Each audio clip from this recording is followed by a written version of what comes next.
Dear students, Assalamu alaikum. Today it is our third lecture pertaining to the topic The Price of Flowers, written by Prabhat Kumar. Dear students, you already know that the story revolves around a poor English family. The head of the family is a widow, old widow, Miss Guilford, who is living with her daughter Maggie, who is barely 13 or 14 years old. They have a son whose name is Frank, who is serving as a soldier in India. The narrator of the story is an educated Indian, Mr. Gupta.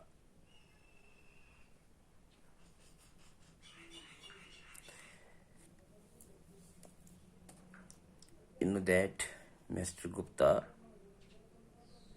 by chance met Maggie at a vegetarian restaurant in London.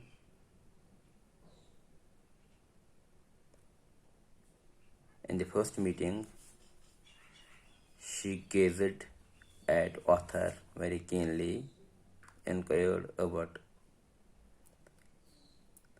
her country or the origin of birth from the cashier,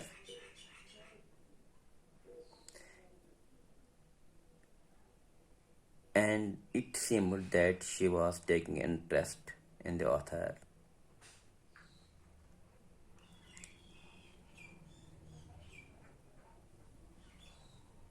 And the author too began to take interest in her, and it was on next Saturday, as the author came to know from the waitress that the girl was coming for lunch at that Witten hotel restaurant on Saturdays.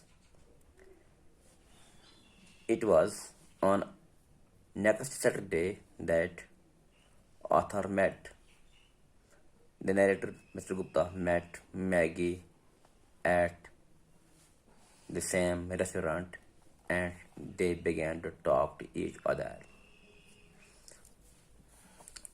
It was during that conversation between the two that the author came to know that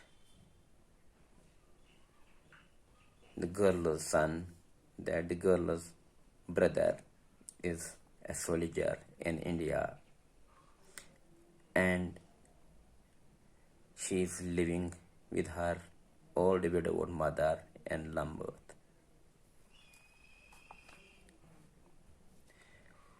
She comes to know from the girl that the family had not received any letter from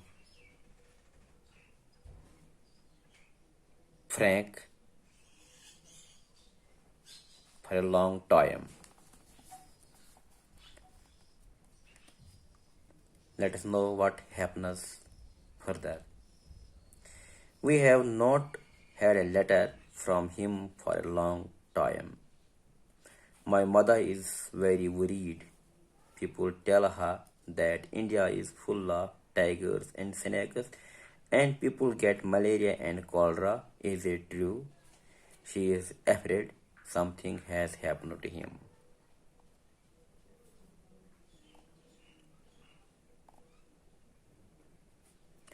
Maggie says to Mr. Gupta that the family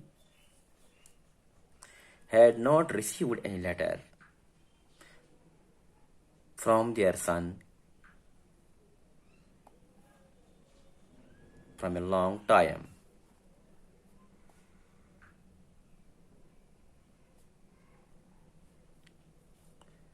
And this long silence of the young man had been worrying the two women a lot, Maggie as well as her mother. My mother is very worried.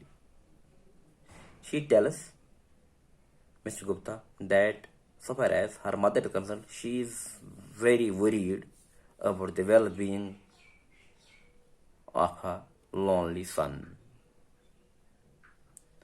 As people tell her, as she is being told by people, that India is full of tigers and snakes, and people get malaria and cholera, that the place India is the habitat of tigers and snakes.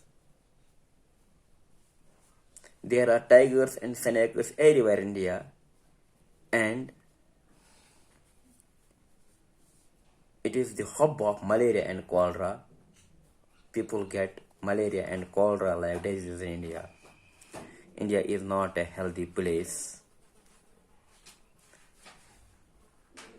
Is it true? She is afraid something has happened to him. She wants to get clarification from the author that whatever people have told her and to her mother about India,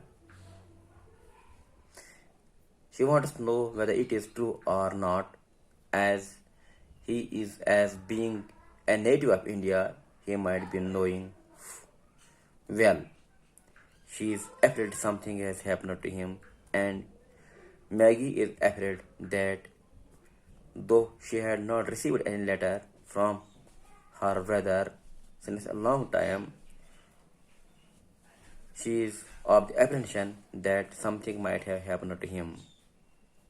No, I smiled. How could people live there if it were there? So I smiled. I asked her that it is not true whatever people have told her about India, that India is full of tigers and snakes, and it is a hub of malaria and cholera, breeding ground of malaria and cholera like disease. It is not true. If it were true, how could have people lived there? The girl, thanks, stay blessed.